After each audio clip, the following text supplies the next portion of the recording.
Hello, everybody, and welcome to the Just Own You Summit. Today, our special guest is Megan Tilton, and I am super excited she joined us. She is a certified life coach that primarily works with mamas of the LDS Church, the Church of Jesus Christ of Latter-day Saints, to help them rewrite their motherhood story, stop feeling trapped in motherhood, and finally live to their God-given potential within that calling.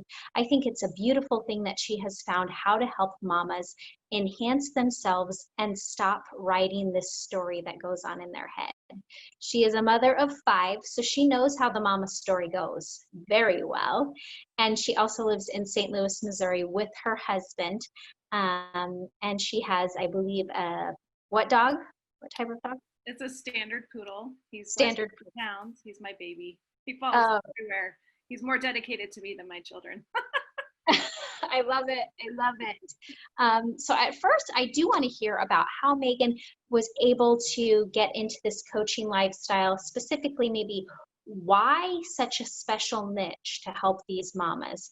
Can you answer that for us? Yeah, sure. So I kind of came across coaching in general kind of by mistake. I was, a stay-at-home mom. I was just living out the life that most moms live out, just get up, do the laundry, do the dishes, rinse, repeat, like kids off to school, activities like that. And I just wasn't really feeling super fulfilled in my life. And I would buffer or like try and numb that emotion a lot with just like scrolling Facebook or whatever. And I actually came across a coach on Facebook one day, and she just kind of spoke to me. Like, she spoke to what I was struggling with. And so I just was like, who is this lady? What is she doing? And why is she doing this? And so I like signed up for everything that she had right away, and it just changed me. And at the time too, I was kind of looking we'd had our 5th baby, and my husband's company was kind of going through layoffs too. And he luckily wasn't laid off, but it was kind of a realization to me, like I needed something to like provide for my family if he were to get laid off. I have a degree in veterinary technology from Brigham Young University, but to go back into that field, I haven't been in it for 15 years. And it doesn't pay a whole lot. And it wouldn't give me the flexibility that I wanted. So it was kind of a perfect fit. Like, I loved the tools. They really helped me in my own life and in my own mothering. And then it also kind of helped me find this career that I could have, make my own hours, and still be a mom at home. So that's kind of how I got into coaching. Sure. Yeah, go ahead. No, I was gonna say, so that's how you got into the coaching. I want to hear about kind of a little bit more of that backstory of what was the struggle before the coaching started, because you shared with me how you had painted this picture of what motherhood was, and it wasn't the same. So tell me a little bit about that. Well, I think that this is especially true in the LDS Church, as well as I think in society and even from other religions, or even just culturally. A lot of times we think we're raised to think that when you become a mom, then everything is bliss and happiness, and all of your purpose is fulfilled, and it will all come through your children. And so when I had my first baby, she was great. She was an amazing baby, which I didn't realize till I had my second. He wasn't so amazing, like sleeping at least wise. But I just felt like I don't enjoy this. This is not filling me. It's not giving me the happiness that I thought it would. And so for a long time, I thought there's something wrong with me. Like, I must not be doing something right. I need to change and figure out a way that this is going to fulfill me. And there is a lot of fulfillment I do get in my motherhood. I don't want to say that that isn't true, but I think it's a misconception, and I think it's actually very damaging, can be very damaging to women in terms of thinking that all of their fulfillment is going to come from their children, and that that is their children's job, because that's like, for one, that's a huge burden to place on your children. And they're Yeah. the worst people to do it too, right? Like, they're not like, Mom, thanks for the lovely meal. Like, I rarely ever hear that, or thanks for getting up with me at 3 a.m, or, Yeah. thanks for carting me all over town to my activities. So if you're looking for validation in what you're doing, it's not really the best role. But it also, I have a purpose outside of my motherhood, right? And that's how I kind of came into this. And as I was preparing for this interview, I realized I'm like, really, in coming into coaching and finding the tools, I've realized that helping other women to discover their purpose outside of their motherhood, um, and wrapping that into their motherhood also at the same time, is one of my purposes on this earth. So it fills me to help and see women do this. And I think all moms are amazing. I just happen to focus a little bit more on the women in the Church of Jesus Christ of Latter-day Saints, because I think that that is a demographic that is really underutilizing who they really are, and sometimes not living up to their fullest potential because of cultural Yeah. norms instead of necessarily doctrinal ones. So. Oh, absolutely. Absolutely. I love that. So you're working with moms to help them rewrite their story.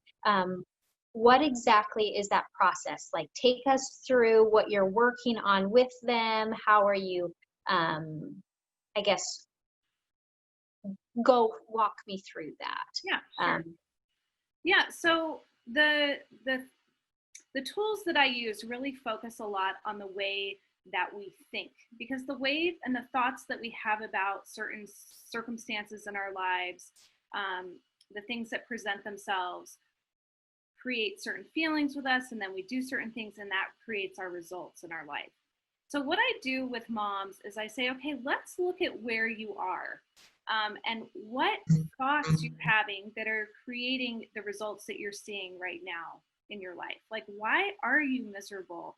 Why are you not having as much patience with this child that maybe you want to? Or why are you struggling to find that balance between following your own desires and helping your children? And so we just kind of work through, it's all a story in your head, right? We all have these stories. Now, the thing is, the great thing about stories is that they're rewritable. Like, no story is set, right? And we can make the story whatever we want. So I'm not trying to say, let's be totally delusional and create this story that isn't realistic, right? Yeah. But really, we think of certain things, and our brains are so wired to think a certain way. And sometimes we've thought certain thoughts for so long that for me to come in and introduce, like, hey, do you know that that's totally optional to think that way? And you don't have to think that way. And we could think this other way. It's like revolutionary. And a lot of women, I find, kind of need permission. Like, I give you permission. You can think differently. You don't have to keep thinking this same way, because it's creating this result that's not serving you in any way, that's making you miserable. So why do you think that you have to keep thinking that way? So that's kind of what I do. I say, look, where are you? What's really true about that? Is that really true? What if you could write a different story? What would that look like? How would that be in your life? And then we start implementing the things that need to take place in order for that story to become true. Ooh, I love that. I like that you said we're making stories, but they're not necessarily true stories. We could just be making them up, and talking through you might be like, does it have to be that way? Your story doesn't have to be like that. It's not necessarily true, but having that outside perspective really is helpful, because we get caught in our own minds as moms. Yeah, I mean, we have a lot of a lot of, reasons why we think certain things are real. And a lot of times we can't see that it's optional. And that's what a coach does, is I come in and I say, because I don't have any emotional attachment to what you're telling me. Yeah. I don't have any of the backstory. I don't have any of that. So I can really just sit there and say, okay, what are you telling me? And then reflect that back to you and say, do you like that? Is that really serving you in the way that you want it to? Is it really real? Could you rewrite it? Could it be different? And if it was different, what would you want it to be? Ooh, I love that. In you're giving us some examples of what you would help. Can you give us some examples of women's that you've helped, like a specific mom's story? So many of us, as soon as you start telling stories, we're like, oh, that's me. I know Megan, that's me. So yeah, if you have some mamas that you're like, yep, let me tell you an example of of a transformation of how I help them think differently so that they can change their scenario at home. Yeah, sure. So I actually have three examples. Okay. And I love, one of the reasons that I love working with my clients is because of the transformations that I see them go through. Like it's life changing. It changes their life from the time that they start working with me going forward. Like it's never the same. They will never go back to the way that they were thinking because it has totally changed. And to see that and be a part of that is really such an honor and a blessing. So the first one I want to tell you about, her name is Julie. She came to me. She was just frustrated with motherhood, frustrated with her kids, just trying to find out, like, what is all this for? Why am I doing Yeah. this? And over the course of the time that we worked together, there was one main thing that really came out with her. She is a member of the LDS Church, and she would struggle with taking her kids to sacrament meeting. And you're a Yeah. member of the church too. So you know, like when you take kids to church and we're all together as families, Oh yeah. kids can act up and be loud and not super respectful. And I mean, I have loud kids, right? But I'm just like, that's who they are. Like it's not that I'm not telling them not to be quiet, right? But what she would do is she would just look around her and like look at the way that people were viewing her, or maybe something that somebody said to her later, and feel super judged by especially other women at church about how her children were acting. And one day when this came up in one of our sessions, I said to her, guess what? Like what they think, what everybody else thinks about you and your motherhood is none of your business. And it doesn't say anything about you or your children. It just tells us about them and what their thoughts are and what Yeah. their story is about what's going on with your kids. Like, you don't have to take any of that on. And it was like this huge burden was lifted. She was like, "Oh my gosh, I can go to church and my kids can act how they want. I can parent the way that I want. It's not that I'm not disciplining them and asking them to be quiet and trying to direct them in the right direction, but really at the end of the day, I get to decide how I want to show up in that moment, and what anybody else thinks of it is none of my business." And she wrote me like a year after we worked together and was like, that still helps me every time I go to church. Like, I am not worried about what other people think. And the beautiful thing about that example is that it really applies to anything with mothering, right? You take your kid to the store, they have a temper tantrum. Somebody's going to say something, right? Yep. You Yep. take your kid to the park, your kids at school, and the way that they act. There's always going to be judgment that comes up, but it doesn't mean anything about you. It doesn't mean anything about your child. It just means something about that person and what they think of it. Like, I remember this one time, my fourth child, she's a girl, and she was born in August. So she was, at that age where she was starting to take, my kids always take their socks off. I think socks are kind of pointless with kids, but Yeah. it was wintertime. She would always take her socks off. And so I was like, I'm not putting socks on her anymore. It's ridiculous. Like they're all over the car, whatever. And I would take her and put her in the, grocery cart and go grocery shopping. And I remember going down the aisle this one day, and this lady said to me, this lady passed me, and she kind of looked at her, and she went to this other lady that was just past me and said, that little girl does not have socks on. Like, can you believe that she doesn't have socks on? And I was just like, oh my gosh, and to me, I was like, that's so funny, because she doesn't realize like the battle. But the woman that she told then came and walked by me and she says, I totally get it. Like, I totally get it. Like, I understand. They take their socks off all the time. And I was like, thank you. Yep. But like, I didn't really, that just told me something about her. Either that woman had never had children, so she didn't realize that socks come off all the time, or she had a child that kept their socks on, you know? Yeah. And I just didn't. So I was like, I'm not going to take that on myself. That doesn't mean I'm being a bad mom. Like, is me getting frustrated at my child worse? Probably, than the fact that she's wearing socks, you know? So that was just one example. So you just have to be really careful with your judgments of what you think other people are thinking when it comes to your motherhood. And that's what Julie really learned in that process. I like that oh, sorry, Megan, that you talked about. I think a lot of moms can relate to that specific story. It doesn't have to be socks. It could be maybe their kid won't let them do their hair, or, they never wear matching clothes, or, because they're showing their independence in so many ways, or my kid doesn't do XYZ. A lot of that comes down to moms and feeling that judgment, like that you were talking about there. And so being able to lift that burden for moms is so relieving. So I'm so glad that you shared that story. Keep going. You had a couple more. Yeah. And just along those lines, if you're ever feeling badly about how your kids are dressing or their hair, just go drop your kids off at school one morning and watch all the kids walking in from the bus stop, like from the buses. Like 80% don't have their hair done. Yeah. They look disheveled. I'm like, okay, good. We're all in the same boat, right? So like, there's nothing that has gone wrong. So, yes. The second one, her name is Charlene.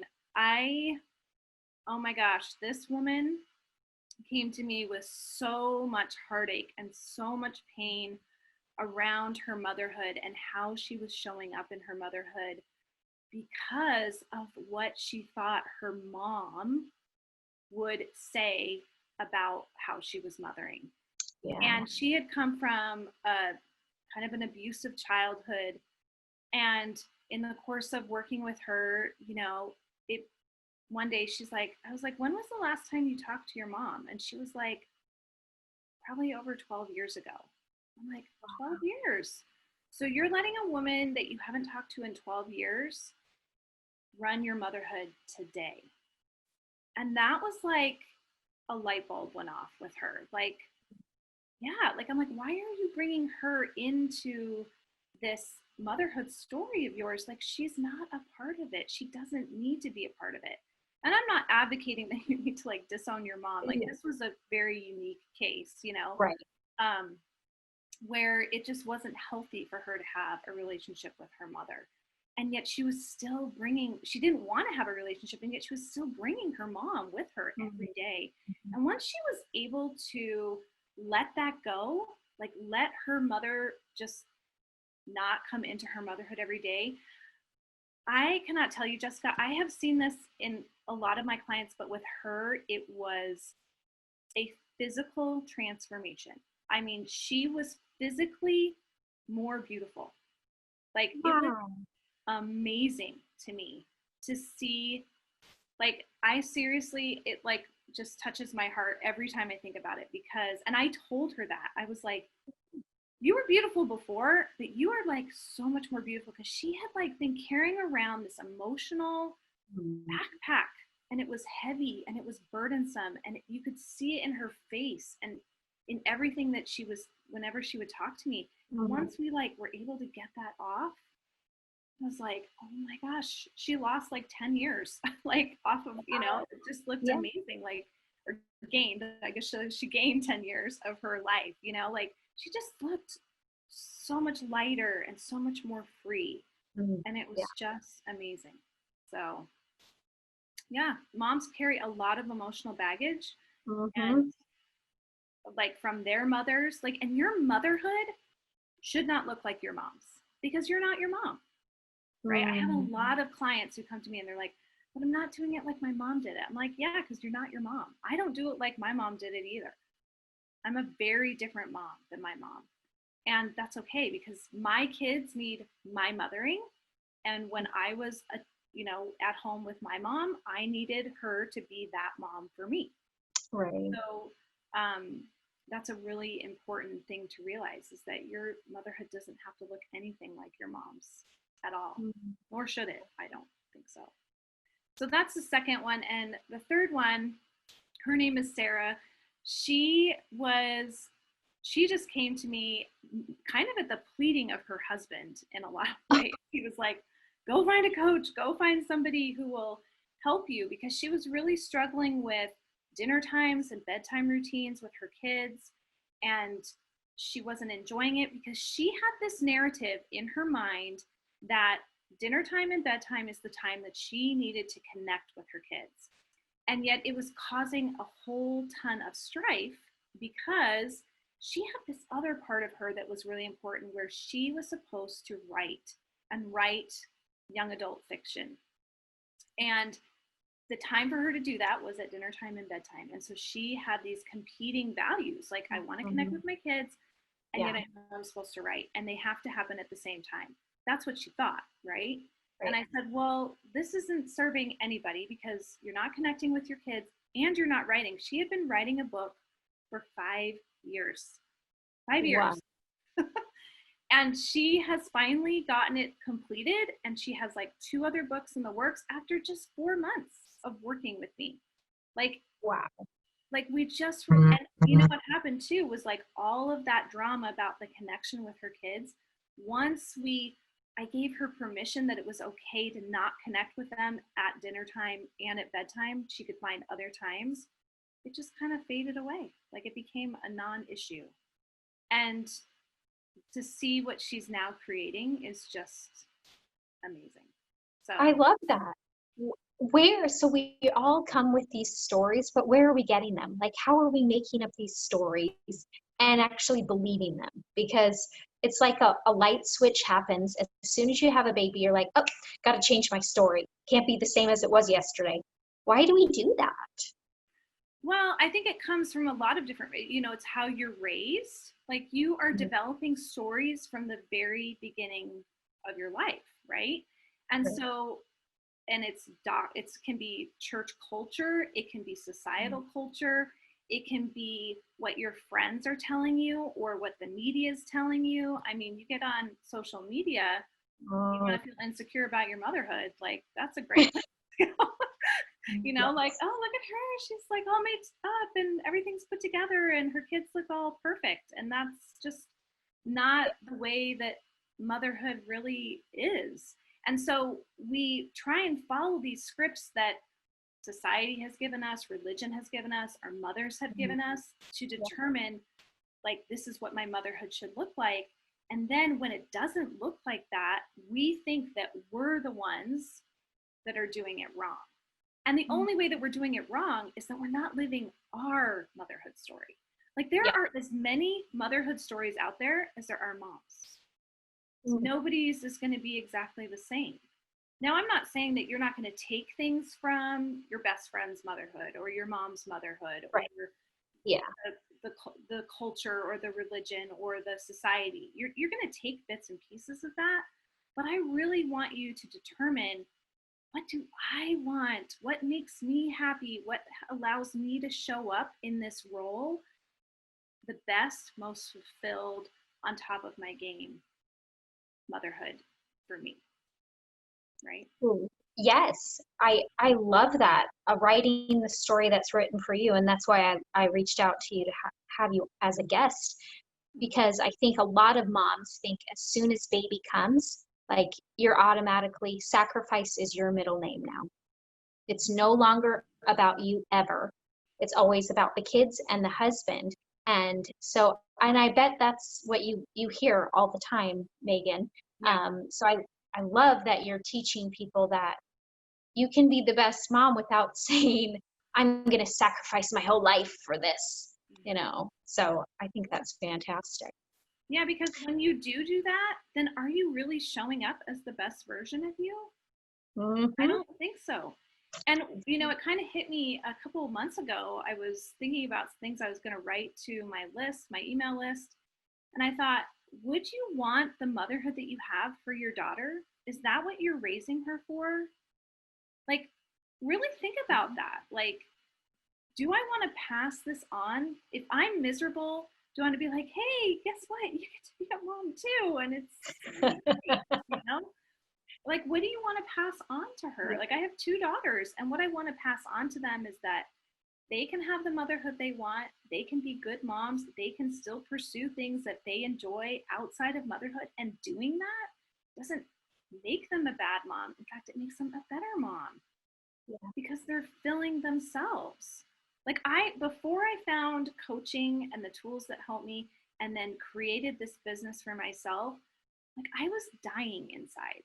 Like, I was so miserable. Like, my husband at some points was like, I think you need to go get a job. I don't care what it is. Like, you need to, like, but I had this pull, like, but I can't do that. Like, that's being a bad mom if I do that. And yet I was miserable. Yeah. Was I really being a good mom when I was miserable? No, not at all. So why are you trying to live this narrative that's not serving you or your children in any way? Right. And when that crossroads comes of working or staying at home or things like that, it doesn't have to be like, oh, well, I can't work because we don't financially have to do that. Mm-hmm. Remember, a lot of the things could be because you like it. And I like that you said that, because it's an emotional fulfillment. It doesn't always have to be a financial fulfillment. That's a fantastic thing, Megan. So for our listeners today, and they're like, okay, what are some steps or tools or tips that they can use to help rewrite their story? Because they're like, help me, Megan. I want to. They want to rewrite their story, but a lot of moms don't know where to start. Yeah. Yeah. So I actually have developed a free course. It's a course that you can either sit down and do all at once or do over 5 days. And basically what it is you come into the course, I ask you 7 questions about your motherhood right now. And then you answer those questions, and we just kind of determine, like, are they true? Are they real? Where did they come from? And then we move into rewriting that motherhood story together and what it could look like if you didn't have any, emotional, financial energy. I mean, motherhood takes a lot of energy. Or any support limitations. Like, what would that motherhood look like for you? And really paint this picture of what you could have. And then the next step is working with me and, like, making that happen, right? So the course, like, shows you where you are, why you're there, makes you question it, and then we rewrite your motherhood story. And it's a powerful tool to really, because in order to move to a new place, you have to know where you are. And I think a lot of times mothers are in denial, or they feel a lot of shame around their story. And there is no shame in your motherhood story. There's no shame. We all get to where we are for different reasons. And you are a mother because God wanted you to be a mom.